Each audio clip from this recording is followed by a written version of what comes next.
grace to me is space. I think of it as space. If you think of like what you actually want to be happening and where you are, and there's the space between it, right? So there is where the space isn't necessarily grace, but that's where the grace occurs. I'll have to look up the actual definition of grace, but this is how it goes for me. And sometimes in the space of like what we actually want to be happening and what's actually happening, sometimes it's kind of just like empty space, like nothing's happening, maybe nothing's just necessarily happening, and you have to kind of wait in this empty space, right? But sometimes in this space, it looks like things are going the exact opposite of how you want them to be. This just happened to me yesterday. I went and saw my mom, and she was not doing well.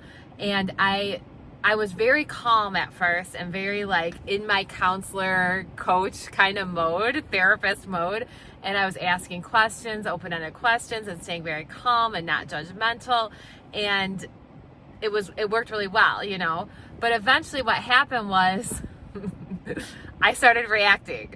And this is easy to happen when it's people, as Eckhart Tolle says, when it's people that you have spent your entire life with, like the longer of history that you have with that person, the more energy it takes to stay present, right? So this is where our lessons lie. This is where our attitudinal muscles really, our spiritual muscles really can get strengthened in these moments with people that we've had in our lives forever. I mean, your mom you've had in your life for your whole life, right? And I'm very close to my mom. It's very easy for my emotions to get entangled with her emotions. And she was upset about something yesterday, and she has a hard time with word recall. So it was hard to figure out exactly what it was. You know, it took some time. Like I said, at first I was very good, and we actually got to the bottom of some things, but then I became reactive. And what I noticed in this whole scenario, like if I look back at what happened, by the end of the day, without going into too much like family drama detail, what happened needed to happen. Okay, like there was such a gift. I felt very upset yesterday, but by the end of the day, it was like, oh, I took a shower and I was able to calm my mind down and get back into my heart and my intuition. And it was like, wow, this needed to happen. Even me getting upset or whatever, it didn't even matter, right? There was a period of grace. There was a period where it just looked like things were bad, you know, and it looked like things were just not what I wanted. I even made like intentions about our relationship and stuff before I walked in, and it just seemed like everything was going the opposite way that I wanted it to go. And I know this from manifesting, you know, like when that happens, that's where you let the universe or God do for you what you can't do for yourself, right?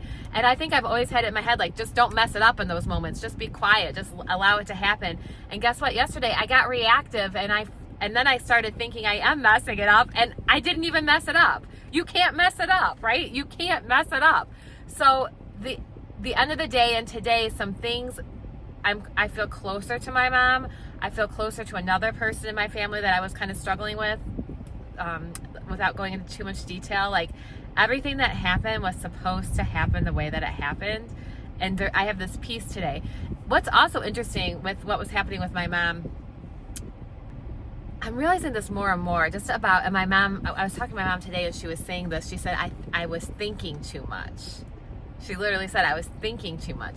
She's been meeting with a lot of, like, after she fell, she's been meeting with a lot of like physical therapists, occupational therapists, speech therapists, and some of the things that have been said, which it's been mostly helpful, all the therapy, very thankful for it, but some of the things that have been said by some professionals kind of were inappropriate, maybe outside of their scope of practice, maybe beyond really what they were supposed to be talking about with my mom, and maybe not really.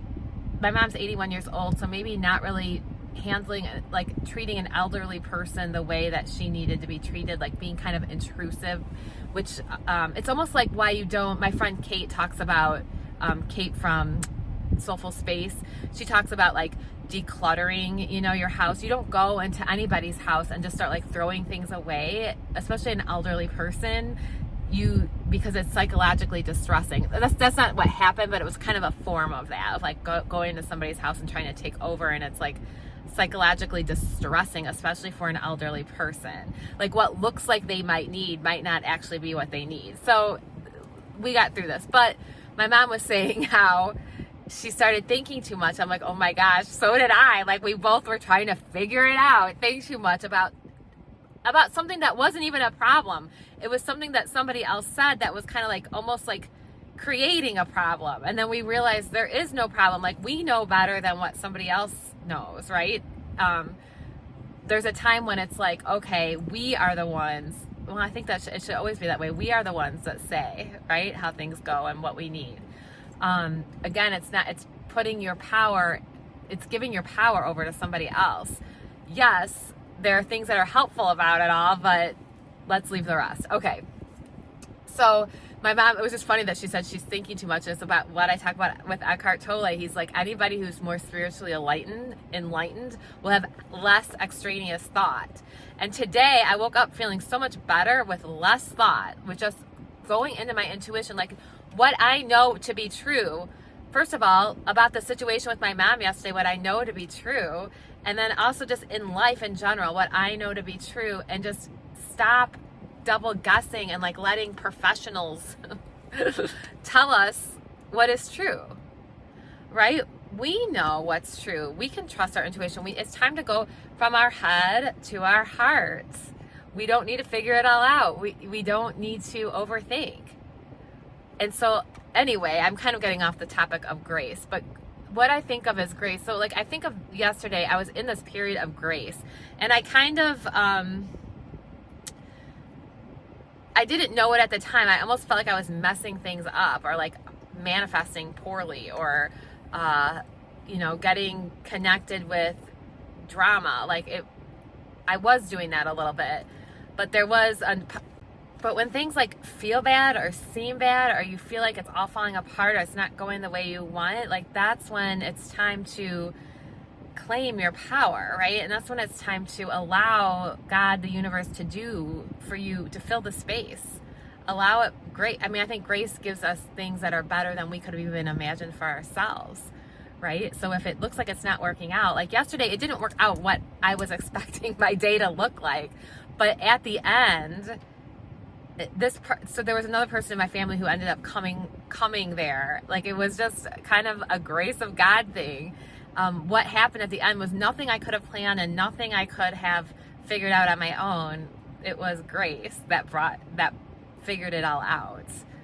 Okay, so like, this is the time when, in those times when it looks like things aren't working out, or where it looks like things are going the wrong direction, that's when you almost just have to, it's like you're free falling, right? And you just allow it, and it's okay. Nothing real can be threatened. Nothing unreal exists. Herein lies the peace of God. Do you guys ever watch Handmaid's Tale? I was watching Handmaid's Tale last night, the newest season, and it was so good because June and I forget her friend's name right now. They were going in to take over Gilead, right? And June was supposed to say something that was leaderish. They wanted her to say something leaderish, and she said, she quoted a Bible verse and said, "Though I walk through the shadow of the valley of death, I will fear no evil." And what was so good about it is that the Gilead had used religion to disempower people, to have power over people, right? And it was like June from Handmaid's Tale, she was turning it for God to be on her side. Like, you wouldn't have expected her to use a Bible verse at that moment after everything she had been through and all the religious trauma she had been through, and she changed it. And she was like, though we walk through the shadow of the valley of death, we will fear no evil. So it's like, that's the great.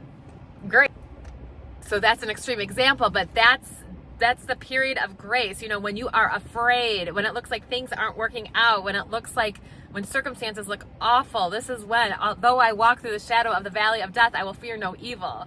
Nothing real can be threatened. Nothing unreal exists. Herein lies the peace of God. This is when you claim these things, even though circumstances look like they are out of hand, chaos. It looks like nothing is making sense.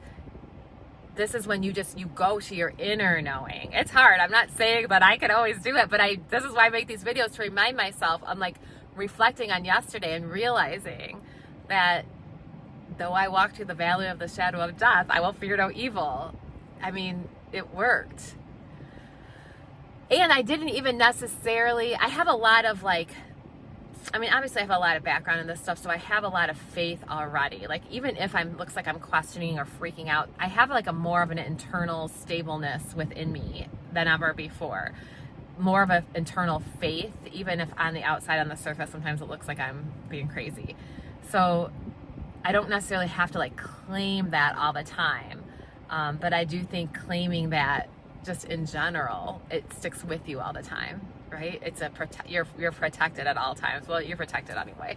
So I hope this was helpful. Just a little idea about grace, about how I feel like grace is like where the space gets filled in, and how it's where God or the universe does for you what you can't possibly do for yourself. And it doesn't have to be when things are looking bad either. It could just be like when things are looking like maybe they're just when things are kind of slow, or things are kind of dead, or it looks like things are just okay, you know, like that's when grace can come in play too. Or when it looks like something that you're manifesting from the depths of your soul, you know, something that's you're manifesting for the good of all. And if it looks like that is not working out, this is where we call on grace. Although I walk through the shadow of the valley of death, nothing real can be threatened. Nothing real can be threatened. Nothing unreal exists. Herein lies the peace of God. Like having something like that to say in those moments. Hold on, right? Hold on. You're free falling. It's okay. The universe will catch you.